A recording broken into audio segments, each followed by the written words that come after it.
नमस्कार, आप देख रहे हैं आज तक आपके साथ मैं हूं अंजना ओम कश्यप। श्रीनगर से आप हल्ला बोल का स्पेशल एपिसोड दे रहे हैं। झेलम नदी पर हम जीरो ब्रिज पर मौजूद हैं। बारिश के साथ जब बर्फ यहां पर पड़ती है तो ठंड जबरदस्त होती है। जी हां, तापमान 2-3 डिग्री के आसपास है, लेकिन कल्पना कीजिए कि क्या परिस्थितियां इस वक्त बन रही हैं। एक के बाद एक टारगेट किलिंग होने के बाद जो सुरक्षा की एक बहुत बड़ी परिस्थिति बनी, उसकी वजह से सियासत यहाँ गर्म जरूर है। गृह मंत्री अमित शाह का दौरा है। इन सब पर चर्चा करने के लिए कई खास मेहमान हमारे साथ मौजूद हैं। उनका परिचय करा दे। डॉक्टर दरक्षा अंद्रावी, जो कि बीजेपी नेशनल एग्जीक्यूटिव मेंबर है, Jammu Kashmir BJP core group member है, वो हमारे साथ जुड़ गई हैं। हमारे साथ इरफान हाफिज लोन साहब जुड़ गए हैं, जो कि एक एक्टिविस्ट के तौर पर हमेशा कश्मीर के इशू पर बात करते हैं। दो बेहद खास मेहमान हमारे साथ हैं, फारूक रंजू शाह साहब, retired IAS officer, Kashmiri social activist के तौर पर, और माजिद हैदरी कश्मीरी एक्टिविस्ट के तौर पर हमेशा हल्ला बोल में आते हैं। आज चर्चा होगी क्योंकि गृह मंत्री अमित शाह का ये दौरा क्या मायने रखता है। क्या कश्मीर को जन्नत बनाने की जो सूरत अनुच्छेद 370 से आजादी के बाद मिली है, क्या वो मुकम्मल हो पाएगा? इन सब पर चर्चा करेंगे, लेकिन उससे पहले ये रिपोर्ट।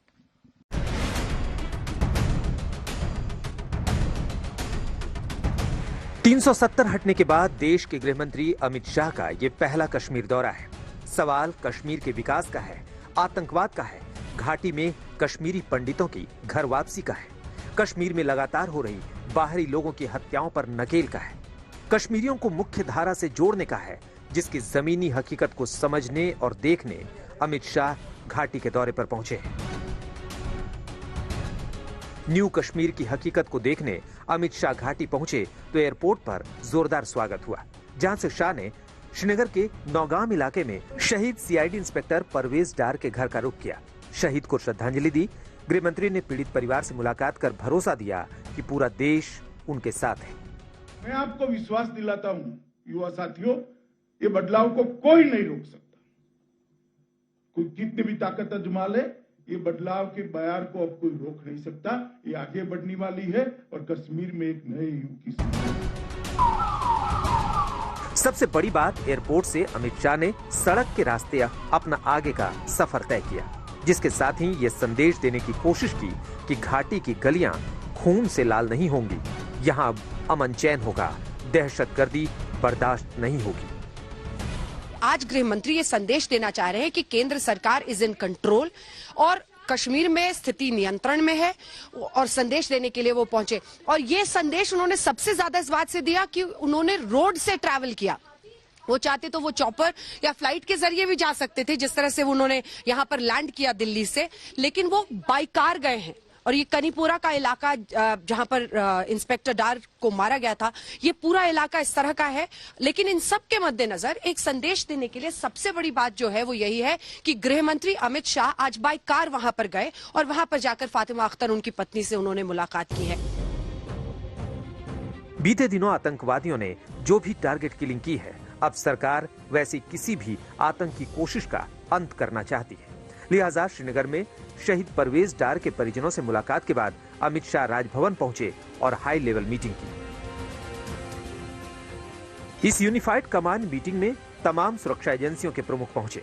माना जा रहा है कि जम्मू कश्मीर के DGP दिलबाग सिंह ने गृह मंत्री को घाटी में सुरक्षा के ताजा हालात की पूरी जानकारी दी। सूत्रों के मुताबिक इस बैठक में अल्पसंख्यकों पर, गैर कश्मीरी लोगों पर आतंकी हमले को लेकर भी चर्चा हुई।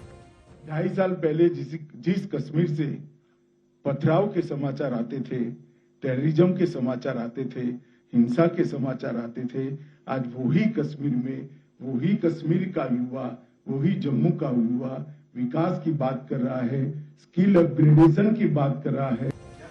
शाह कश्मीर पहुंचे तो घाटी का सियासी पारा गर्म होने लगा। जो ये कहते थे कि 370 खत्म करने के बाद स्थिति बहुत ठीक हो गई है, और ये उनको जवाब देना चाहिए कि स्थिति ठीक है या नहीं है। लेकिन भारतीय जनता पार्टी के नेता जो हैं वो आप पर आरोप लगाते हैं, महबूबा मुफ्ती पे आरोप लगाते हैं कि आप लोगों की बयानबाजी के कारण आतंकवादियों के हौसले बुलंद हो रहे हैं। उन्होंने तो हर वक्त हम पे ये आरोप लगाए हैं। आज तो शुक्र करिए कि हम हुकूमत में नहीं है, नहीं तो हम पे ये बहुत आरोप लगाते। आज तो हम इन पे आरोप लगाते हैं कि जो ये कहते थे वो कर नहीं सके। कांग्रेस ने भी अमित शाह के कश्मीर दौरे पर सवालिया निशान खड़े किए हैं, जिस पर बीजेपी ने पलटवार किया। आप देखो, आप खुद जा रहे हो, हमारे गृह मंत्री जी, आप खुद जाके परख करो और खुद जाके जायजा लो और आप खुद देखो कि आपका इतने बड़े बड़े रामबाण की जो बात किए गए थे उसका नतीजा कुछ नहीं निकला। आज जो है वो जम्मू कश्मीर विकास के रास्ते पे चला है, विश्वास के रास्ते पे चला है और इस बात का एहसास उन लोगों को भी है, उस खानदानी और पानदानी सियासत वालों को और जिन्होंने सरकारें चलाई उनको भी है कि उन्होंने इन 75 सालों में जो कुछ किया वो जम्मू कश्मीर के लिए बहुत नाइंसाफी की, बहुत अन्याय किया है। अमित शाह के दौरे को देखते हुए घाटी में सुरक्षा के कड़े इंतजाम किए गए। डल झील से लेकर सड़कों तक भारी सुरक्षा बलों की तैनाती की गई है। वहीं सीसीटीवी से लेकर ड्रोन तक से हर हरकत पर नजर रखी जा रही है। अंजना ओम कश्यप के साथ कमलजीत संधू, श्रीनगर, आज तक। रिपोर्ट दिखाने के बाद डॉक्टर दरख्शां अंद्राबी, मैं सबसे पहले आपके पास आना चाहती हूँ। क्या कश्मीर की सूरत बदलेगी? एक के बाद एक देखिए, 11 लोगों की मौत, टारगेट किलिंग, गैर कश्मीर आतंकियों का प्लान तो क्लियर है। वो चाहते हैं कि अनुच्छेद 370 के बाद जो परिस्थितियां बेहतर हुई थी उसको बिगाड़ना है। कैसे यहाँ के लोगों में डर और दहशत, जो यहाँ आकर यहाँ के निर्माण में अपनी भूमिका दे रहे हैं, उनको पीछे करना है। आपकी क्या स्ट्रैटेजी है? आपकी सरकार की क्या स्ट्रैटेजी है? गृह मंत्री के आने से क्या सूरत बदलेगी? देखिए, जो आपने सवाल पहले ही शुरू कर दिया कि माइनॉरिटी कम्युनिटीज के लोग जो मारे गए, टारगेट किलिंग्स, अगर माना जाए तो यहाँ पे हर रोज हर एक घर में मातम होता है। उसमें टारगेट की बात ही नहीं है, टारगेट हर एक कश्मीरी होता है। टारगेट हर एक कश्मीरी वो कश्मीरी है जो नेशनलिस्ट सोच रखता है, वो यहाँ पे हमेशा टारगेट रहा है 1990 से। और जब से 370 की बात आई तो 6 महीने तक या साल भर तक ऐसी किलिंग्स नहीं हुई। ये बदनसीबी मानिए कि हम कश्मीरी जो अमन पसंद है, तरक्की पसंद है, उनके लिए ये बदनसीबी थी। ये हमारे लिए एक ऐसा बदनुमा दाग लग गया कि कुछ हफ्तों पहले या कुछ हफ्ते पहले हमारे यहाँ पे टारगेट किलिंग्स, आप सारे नाम देते हैं, हम ये कहेंगे इंसानियत का खून हो गया।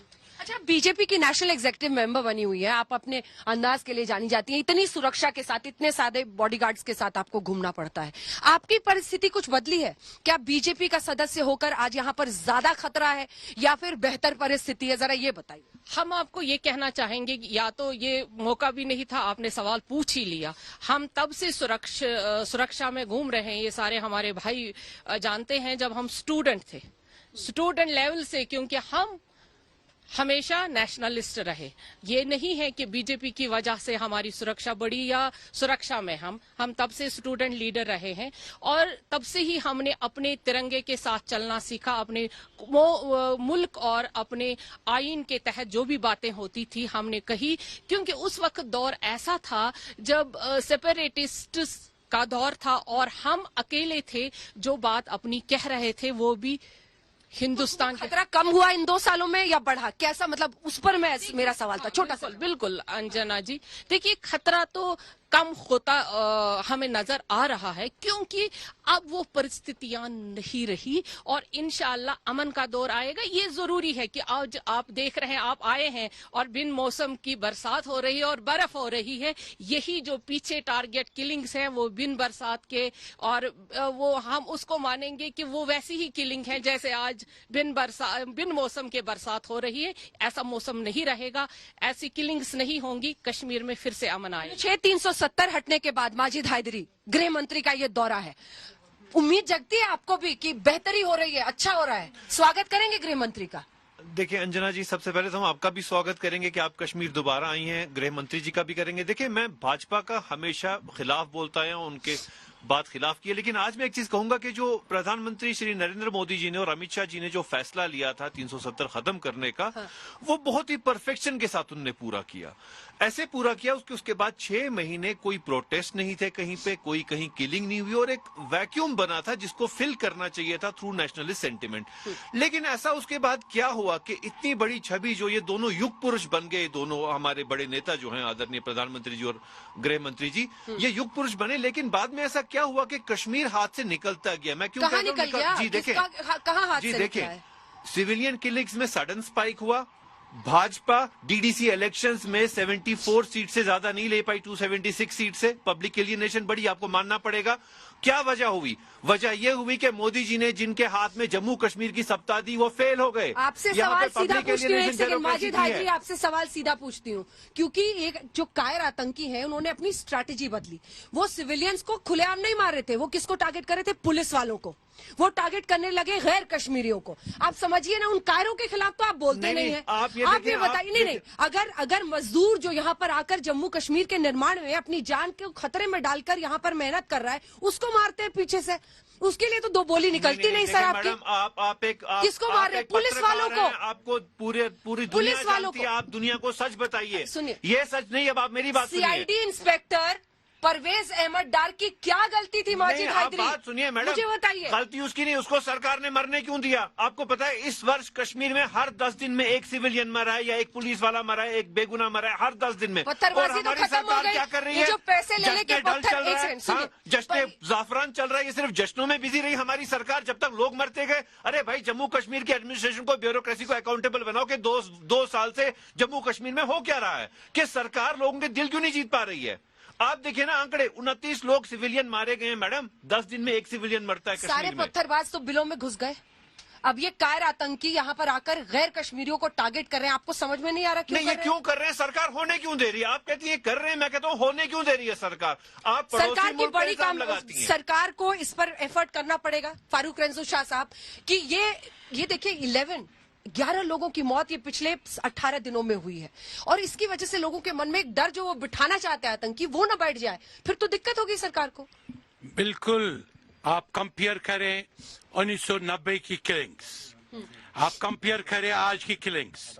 1990 में जब कश्मीरी पंडितों को, हिंदू और मुसलमानों को मारा जाता था, देयर वर दोज पीपल जिनको आपने मेंबर पार्लियामेंट बनाया, चीयर करते थे, मरा हिंदू मरा, 48 घंटे के अंदर अंदर कश्मीर भाग जाए। एक बहुत बड़ा लीडर जिसने किताब निकाला, आजादी तैयार है, because they were the beneficiaries. इनको इसको बेनिफिट था। It was all political game. आज कंपेयर मैं करता हूं, आज एक एक शख्स कंडेम कर रहा है। हर कश्मीरी मुसलमान कह रहा है मुझे बदनाम मत करो, मुझ पे तहमत मत चढ़ाओ। कश्मीरी पंडित की प्रॉपर्टी 1% ने खाई। 96 में बिल बनाई गई और उन लोगों को पावर में लाया गया, उन्हीं रेडिकल्स ने उनको पावर में लाया गया। उन्होंने अपने जो इन्होंने क्लर्जी है उसको वोट बैंक और उनके दारुल उलूम्स और उनके मदरसाओं को वोट बैंक बनाया, स्लीपर सेल्स बनाए, क्योंकि वो दोबारा वापस आना चाहते हैं। वो पहले जो आपने कहा 6 महीने ये खामोशी थी, देवर स्लीपिंग। अब वही पॉलिटिशियंस दोबारा पावर चाहते हैं, नौकरी वापसी के लिए क्रिएट कर रहे हैं सिचुएशन। और मैं कह रहा हूं कि इस वक्त जो भी कश्मीर हैंडल कर रहा है और जैसे भी कश्मीर हैंडल कर रहा है, वो अच्छी तरह माइक्रोस्कोपिक अंदाज में समझे कि कश्मीर अब तैयार नहीं है कि अब मुझे सारी दुनिया में आतंकवादी कहा जाएगा। आतंकवादी मैं कहता हूं न वो कश्मीरी है जिसने उस सिख फीमेल को मारा, न वो मुसलमान हो सकता है। अगर वो मुसलमान घर में पैदा हुआ है, उसको कोई राइट नहीं है मुसलमान कहने का। क्यों मारे? मेरे प्रॉफिट मोहम्मद सल्लल्लाहु अलैहि वसल्लम ने क्या सिखाया है कि किसी इनोसेंट को मारो? नहीं सिखाया है। क्यों इरफान हाफिज लोन साहब सही नहीं कह रहे वो? देखिए अंजना जी, मैं तो इनसे सहमत हूँ। और गृह मंत्री का स्वागत आप भी कीजिए। मैं ये कहता हूँ, मैं इस बात से सहमत हूँ कि from religious point of view अगर एक निर्दोष व्यक्ति मारा जाता है तो पूरी इंसानियत का कत्ल होता है। मैं बता रही हूँ कि आप आतंकियों के प्रवक्ता क्यों मैं बोलती हूँ आपको। तो सुनिए, पूरे हिंदुस्तान से कोई आकर यहाँ पर जमीन खरीदे, यहाँ पर मिलना जुलना हो, तो आपके पेट में क्यों दर्द होता है सर? आप जाकर अन्य जगहों पर पूरे देश को मिलाकर एक रहे भारत, अच्छा, लेकिन आपको क्यों नहीं बदलाव हो? क्यों आपके पेट में दर्द होता है सर? तो बात है। आप आतंकियों के प्रवक्ता बनते हैं, गैर कश्मीरियों को मारा जाता है। अरे छोड़िए, आप सर्टिफिकेट पॉकेट में रखिए, पहले सर्टिफिकेट पॉकेट में रखिए, हमें नहीं चाहिए आपकी सर्टिफिकेट की आवश्यकता नहीं है। फिर चलिए हमारी बात को सुनिए आप। नहीं प्लीज, वो संयुक्त राष्ट्र के लोग हैं, मैं संयुक्त राष्ट्र के प्रस्तावों को हाल नहीं मानता, लेकिन वो बैठे हैं हिंदुस्तान में, कहीं बैठे संयुक्त राष्ट्र के लोग, क्यों नहीं भगा रहे? आप पीछे देखिए ना, वो बैठे हैं, उनका वो बंगला उनका वहां पर हेडक्वार्टर है, क्यों नहीं निकाले आप संयुक्त राष्ट्र? क्यों बैठे यहाँ पर? दूसरी बात आपको मैं ये कहना चाहता हूं आपको कि जो हम आपसे बताते हैं कि जहां पर भी विश्व में आप देखेंगे, इवन इंडिया में कुछ हमारे ऐसे राज्य है जहां पर जमीन को लेके प्रोटेक्शन है वातावरण के कारण। महाराजा ने किया था, और जब हमने भारत सरकार के साथ हाथ मिलाया था तो उस भारत की सरकार में, जिसमें श्यामा प्रसाद मुखर्जी भी थे, जिन्होंने हमें कहा 370 में वो लिखा था कि हिंदुस्तान का सिर्फ 3 चीजों पे अधिकार होगा। और आपने मंगल सिंह की तरह जो डाका डाला, मेरे जैसे लोग, मेरी जैसी आवाज जो हिंदुस्तान के आईन में हल पे यकीन रखते हैं, विश्वास रखते हैं, उनको आपने नीचे दिखाया। ये माजिद हैदरी साहब हमारे सबसे अच्छे यहाँ पर माने जाने हुए एक प्रोफेशनल हमारे जर्नलिस्ट है। पूछिए इनसे किस तरीके से गैर कानूनी तौर इनको बंद रखा पुलिस। दुकान का नाम क्या है जहां आप सर्टिफिकेट देते हैं? अगर कश्मीरी अपने आप को सुलझा हुआ मानता है और आप इस तरह से पूरे दुनिया में अपने आप को बदनाम करने की ये सबसे बड़ी कोशिश है। मैं इरफान साहब के साथ आज पहली बार डिबेट में हूं, लेकिन मुझे बिल्कुल अच्छा नहीं लगता है। ठीक है, आप अपनी बात रख लीजिए, बट मैं प्रवक्ता होने के नाते, पार्टी की प्रवक्ता, मैं तो ये बर्दाश्त नहीं करूंगी। देखिए, मेरी पार्टी है, हमारी सरकार है, ठीक है, आपको सरकार से बहुत सारे प्रश्न भी होंगे आपको सरकार से, लेकिन इस तरह से कहने का हक तो है, लेकिन इस तरह से कहने का हक नहीं होता है कि आप हर जगह बदनामी और शोर शराबे से अपनी बात कभी न किसी ने मनवाई है, ना शोर शराबे से कोई मसला आज तक हल हुआ है। अगर हमने शुरू से कश्मीर में लेकिन हल क्या है? पार्टी क्या सोच रही है? अब देखिए, एलजी रूल चल रहा है, 2 साल 2 महीने हो गए अंद्राबी जी।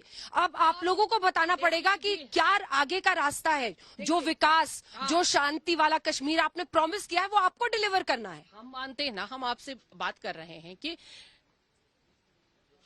हर एक जगह पर पॉलिटिकल प्रोसेस के बगैर चारा नहीं, क्योंकि हम डेमोक्रेसी में रहते हैं, हम डेमोक्रेसी पे बिलीव करते हैं।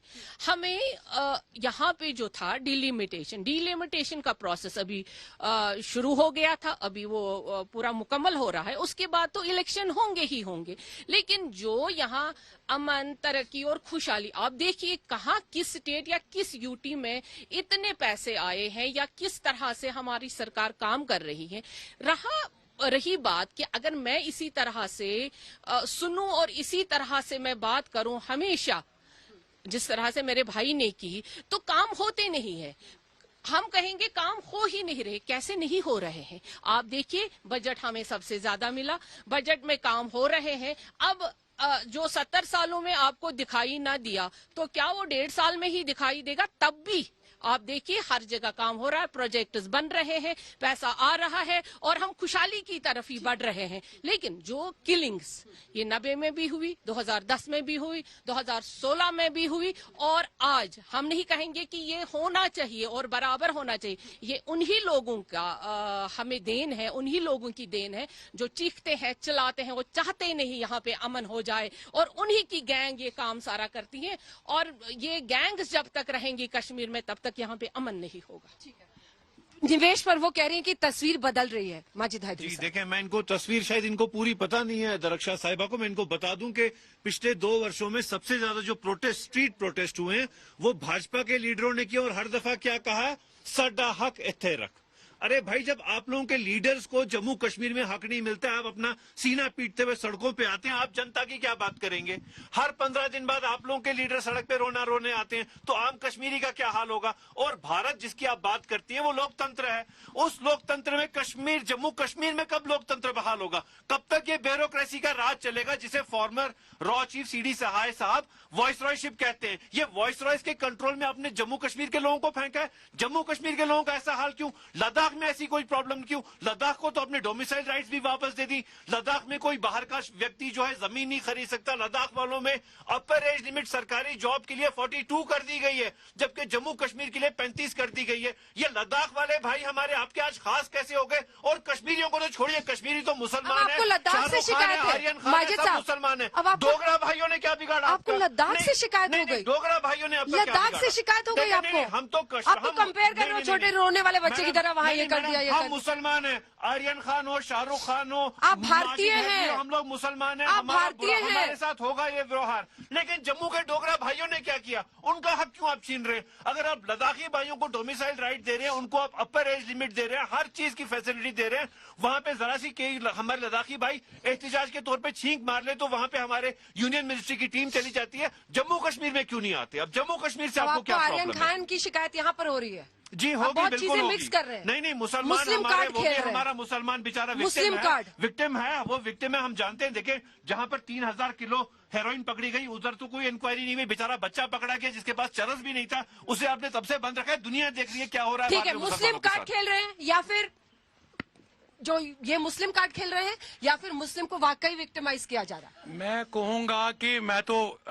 एक बहुत बड़ी शख्सियत की रेफरेंस दूंगा जिसने 10-15 दिन पहले कहा कश्मीर को मुस्लिम वोट बैंक बनाओ, क्योंकि इसको कोशिश की जा रही है यहाँ का मुस्लिम खत्म करने के लिए। लेकिन वही शख्स है जिसने यहाँ जो मुस्लिम एक्चुअल 700 साल की आइडियोलॉजी थी उसने खत्म कर दी। वही शख्स जो आजकल मुस्लिम कार्ड खेल रहा है।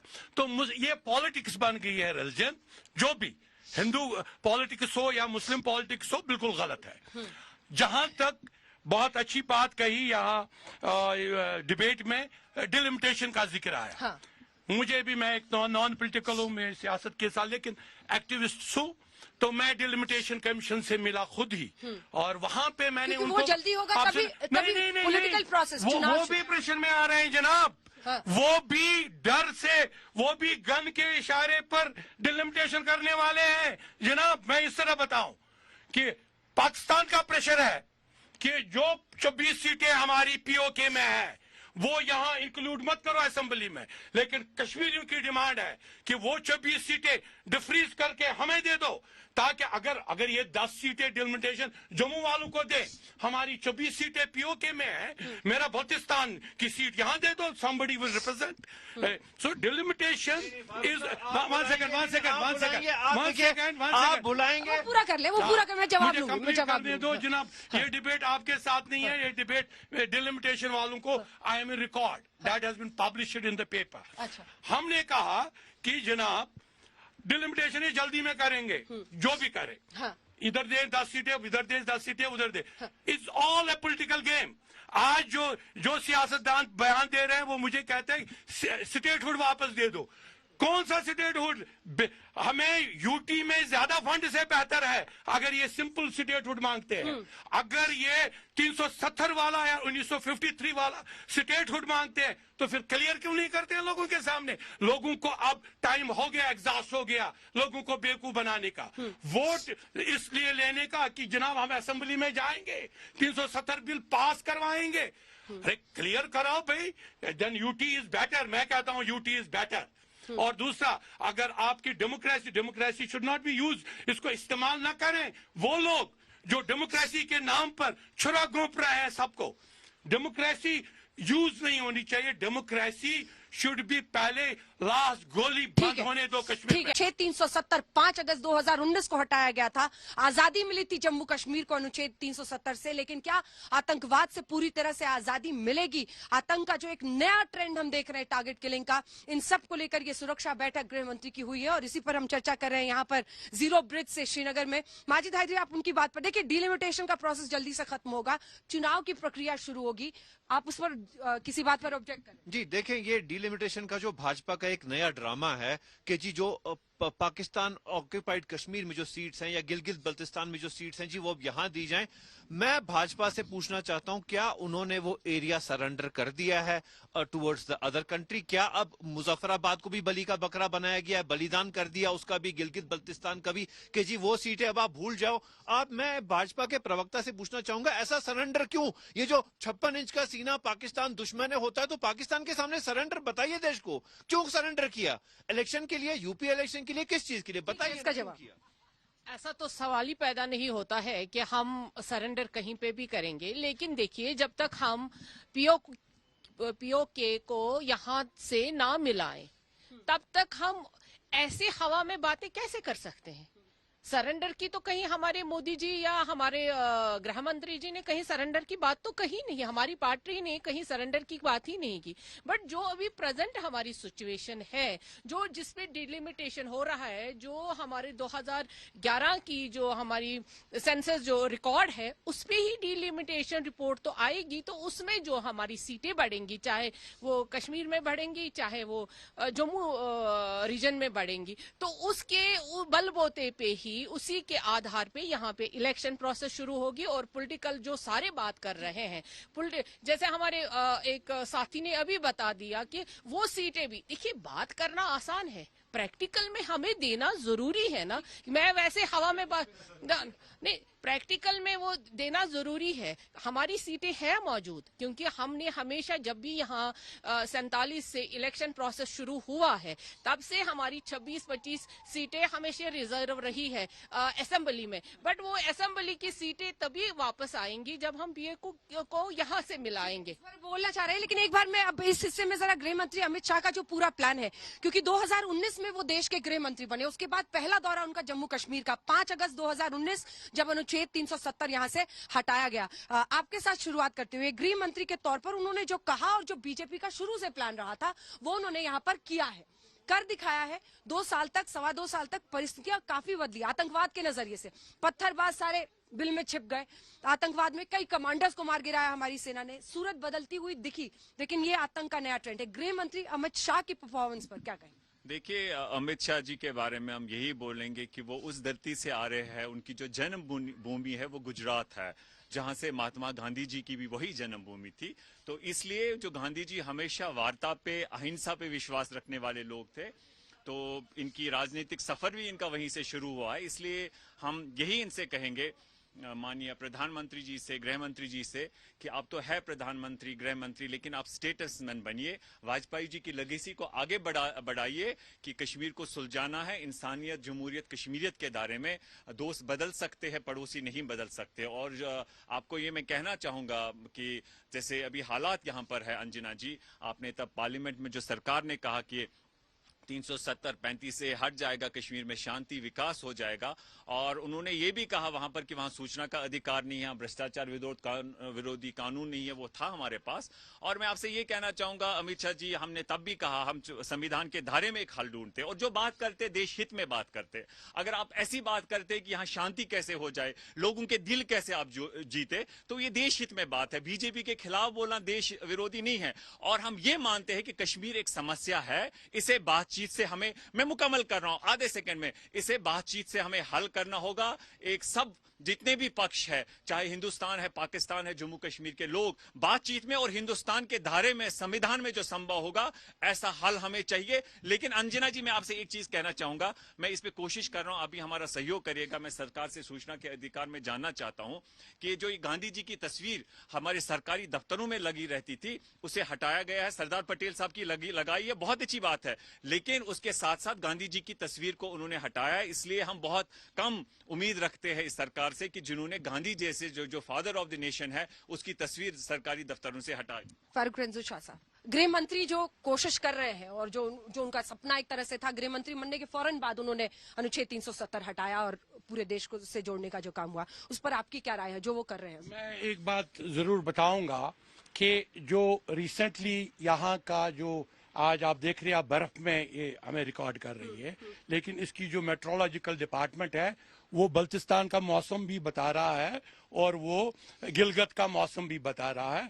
तो ये मुझे लग रहा है कि एक अच्छा सेटअप है कि जो हमारा टेरिटोरियल जो हमारी पार्ट है उसके मौसम भी बताया जा रहा है। और आपने इमरान खान को सुना होगा, आपने शाह मोहम्मद कुरैशी को भी सुना होगा, वो कह रहा है कि जनाब गुपकार गैंग हमारी है, अगर आपने सुना होगा। और इमरान खान ने बाज़ाब्ता तारीफ की अब्दुल्लाज की भी और महबूबा मुफ्ती की भी। भाई से तो देखिए पीएम भी मिल रहे हैं ना, पीएम भी मिल रहे हैं ना उनसे, तो वो तो आपकी प्रॉब्लम है। मैं तो आप इसलिए बोल रहा हूं कि अगर ये चीजें हैं, हमारे लेजिस्लेटर्स, पीएम उनसे तब मिल रहे हैं जब वो हमारे लेजिस्लेटर्स है। अगर हमारे लेजिस्लेटर्स उनके प्रॉक्सीज है तो हमारी जो वहां सीटें हैं, बड़े सुलझे अंदाज में इंदिराबी जी ने भी कहा, और इनसे पहले जो इनका रविंदर साहब है वो तो खुद डिलिमिटेशन से मिले थे प्रेसिडेंट ऑफ बीजेपी, और उन्होंने भी कहा था डिफ्रीज करो, वो दैट इज इन रिकॉर्ड। सो अगर हमारे जो यहाँ पे लेजिस्लेटर आएंगे, भले ही वो वहां की स्टेट्स हो, तो हमारे यहाँ असेंबली में वॉइस रहेगी, तो कौन, ये तो मेरे ख्याल में विक्ट्री ऑफ इंडिया है। But India should be determined for the victory, ideologically determined. They should not have this thing, कोई शक और शुबा नहीं होना चाहिए। बिकॉज इन्होंने अभी जिक्र किया United nation is here, UNO ने कहा।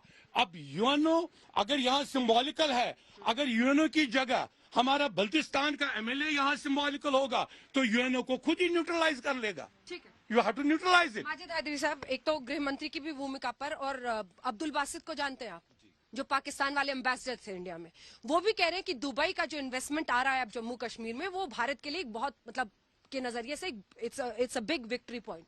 तो आपको नहीं लगता है कि दुबई से इन्वेस्टमेंट आना, जम्मू कश्मीर, शारजा के लिए यहाँ से एयरपोर्ट भी खुलना डायरेक्ट फ्लाइट के लिए, एक्टिविटी का हब बन रहा है, धीरे धीरे ही तो बदलाव आएगा। और गृह मंत्री का भी जो ये दौरा है। जी देखिए, मैंने भाजपा की पॉलिसी और आपके चैनल पे भी काफी दफा देखे हैं, दो लफ्ज इस्लामिस्ट टेरर और वहाबी इस्लाम, जिस दोनों को कहा जाता है कि कश्मीर में। सवाल का जवाब तो दे दीजिए पहले। मैं वही बता रहा हूँ। देखें, जो शारजा और दुबई जो है वो वहाबी कंट्री है, जिसके बारे में भाजपा कहती है कि वहाबी यहाँ पे टेरर लाते हैं। तो क्या ये एयर कनेक्शन क्या है वो मैं नहीं जानता, लेकिन एक चीज बताऊंगा। अब देखिए, सामने श्रीनगर के पहाड़ पे बर्फ पड़ी है, आज बर्फ पड़ रही है अक्टूबर के महीने में। अक्टूबर में रूटीन में बर्फ नहीं पड़ती, और उस दिन पड़ रही है कोइंसिडेंटली जिस दिन हमारे गृह मंत्री यहाँ आए। तो अगर ये एक किस्म का मिरेकल है, तो हम एक्सपेक्ट करें कि अमित शाह जी के आने से कुछ ऐसे मिरेकल हों जो कश्मीर में अमन, शांति, खुशहाली लाएं। हम अच्छे की उम्मीद रखें जैसे अभी तक रखी थी, लेकिन उन्हें यहाँ एक नया क्रैकडाउन। इन्वेस्टमेंट से आप खुश हैं या नहीं है, या आपके पेट में दर्द हो रहा है? जी नहीं, बिल्कुल भी नहीं। मैं इस इन्वेस्टमेंट से खुश नहीं, क्योंकि मुझे सरकार कंफ्यूज लग रही है कि वो चाहती क्या है। एक तरफ आप इस्लामिस्ट टेरर बोलते हो, फिर आप उधर ही उन्हीं कंट्रीज के साथ टाई अप दिखाते हो। भाई, आपकी पॉलिसी क्या है? आप कश्मीर पे पॉलिसी बना नहीं पा रहे हो। This is really Shem.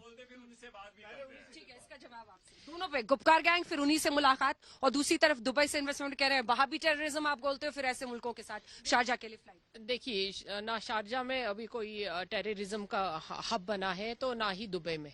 Dubai में तो सारे, क्योंकि वो हर एक जगह का एक हब है, वहां पे हर एक कंट्री से लोग गए हैं, और वहां पे सारे लोग इन्वेस्ट करते हैं, और वो बिजनेस का हब माना जाता है। माजिद साहब ने जो अपनी बात रखी, तो उसमें मैं बात ये रखना चाहती हूँ, क्योंकि बिजनेस इन्वेस्टमेंट के तरीके से, और यहाँ के लोग भी, हिंदुस्तान के भी लोग और कश्मीर के लोग भी दुबई में बिजनेस करते हैं, तो उस नजरिए से ये बहुत ही बड़ी हमारे लिए उपलब्धि है। और रही बात कि गुपकार गैंग से बात करना, देखिए, पॉलिटिक्स में हमें हर रास्ता खोल के रखना है।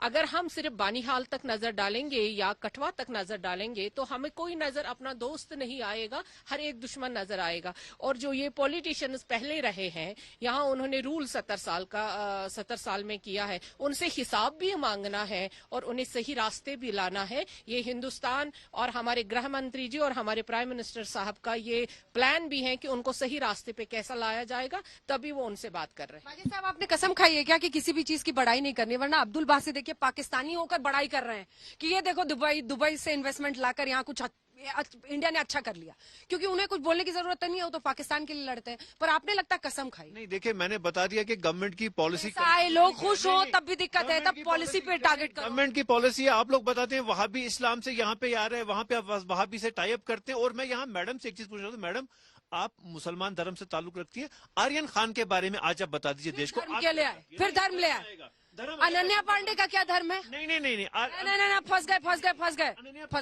गए। सुनिए, नजर मिलाइए इधर। अनन्या पांडे का क्या धर्म है? अनन्या पांडे की तो कोई कहानी नहीं है। बंद कीजिए ये ड्रामा। क्या बात कर रहे हो आप? को फंसाने के लिए क्यों अनन्या पांडे से पूछा? नहीं, ये बलि का बकरा बन रही। बिल्कुल, ये बलि का बकरा बना रहे हैं आप। बताएं का बकरा जो आप लोग बना रहे हैं ना, वो गलत है। क्या मजाक करते हैं? माजिद हैदरी साहब देखिए, सूट बूट पहनकर सरे रात दिन दहाड़े झूठ बोलते रहते हैं। अनन्या पांडे क्या है? आपको अरे आपका सूट बड़ा अच्छा लग रहा है सर, अरे बड़ा अच्छा लग रहा है सर, हम तो बड़ा ही कर रहे हैं। यही इस देश में अनन्या पांडे किस धर्म की है? खान को आप ब्रांड अनन्या पांडे किस धर्म की है? वो कहते हैं मुझे खतरा लगता है। बोलिए ना, डर रहे इधर, फिर नजर नहीं मिला रहे, फिर नजर नहीं मिला रहे।